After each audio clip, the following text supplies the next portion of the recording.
নমস্কার বন্ধুরা, ভজরি মান্না কিচেনের আজকের উপস্থাপনা কাঁচা আম দিয়ে ম্যাঙ্গো জেলি। চলো কিভাবে বানালাম, কি কি উপকরণ লাগলো আমরা দেখে নিই। আজকে গাছের কাঁচা আম দিয়ে জেলি বানিয়ে তোমাদের সঙ্গে শেয়ার করছি। সবার প্রথমে আমের যেখানে বোটা থাকে ওই মাথাগুলো আমি একটু কেটে নিলাম। এরপর আমি গ্যাসের মধ্যে একটা প্রেসার কুকার বসিয়ে দিয়েছি, তাতে একটু জল দিয়ে একটু নুন দিয়ে দিচ্ছি। আর এই যে আমের বোটাগুলো সব ছাড়িয়ে রেখেছি, আমগুলো একটু সেদ্ধ হতে দিয়ে দিলাম।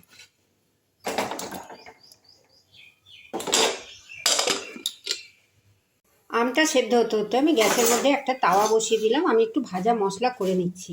প্রথমে একটুখানি মৌরি দিয়ে দিচ্ছি, তারপরে দিচ্ছি একটু পাঁচফোড়ন, তারপরে দিচ্ছি একটু জিরে। সবগুলোকে আমি একটু সময় ভালো করে শুকনোয় নাড়াচাড়া করে নিচ্ছি। গরম তাওয়ায় ভেজে এটাকে আমি একটা গুঁড়ো বানিয়ে নিচ্ছি। এটা আমি জেলিতে ইউজ করব।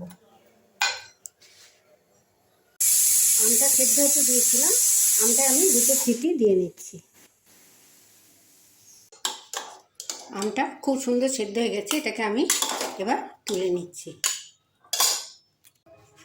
আমগুলো একটু যখন ঠান্ডা হয়েছে আমি খোসাগুলোকে এইভাবে খুলে নিচ্ছি। আমগুলো এইভাবে ছাড়িয়ে নিচ্ছি সবকটা। আঠির থেকে আমি আমের কাইগুলো ছাড়িয়ে একটা বাটিতে নিয়ে নিলাম। এবার আমরা পরবর্তী পর্যায়ে চলে যাচ্ছি। একটু তেল দিয়ে দিচ্ছি,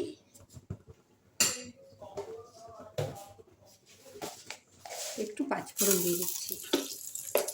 তেলের মধ্যে পাঁচফোড়নটা একটু ভাজা ভাজা হয়েছে। এবার আমি আমের আটির থেকে যে আমের কাইটা বের করেছি পুরো কাইটা এর মধ্যে দিয়ে দিলাম।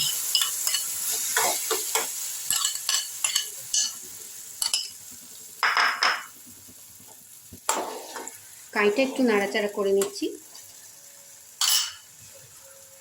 এরপরে দিয়ে দিচ্ছি এখানে পরিমাণ মতো চিনি। আমি একটু মিষ্টি মিষ্টি জেলি করব, তোমরা যদি কম মিষ্টি খাও তাহলে চিনিটা পরিমাণ মতো দিয়ে। চিনি আর আমের কাইটাকে আমি খুব ভালো করে মাখামাখি করছি।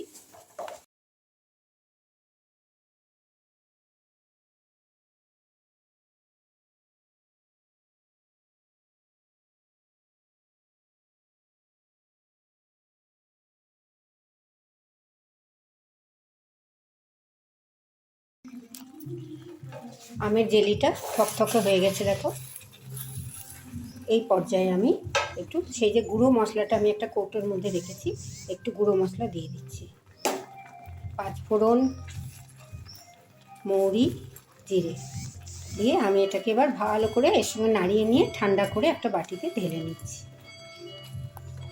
এই জেলিটা গরমকালে ডাল দিয়ে ভাত দিয়ে খেয়ে দেখো, খুব ভালো লাগে। তোমরা ব্রেডের ওপরও জাল লাগিয়ে খেতে পারো।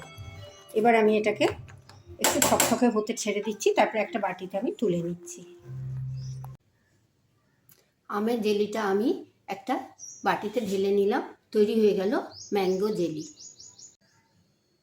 এইভাবে কাঁচা আম দিয়ে আমের জেলি বানিয়ে তোমরা খেয়ে দেখো।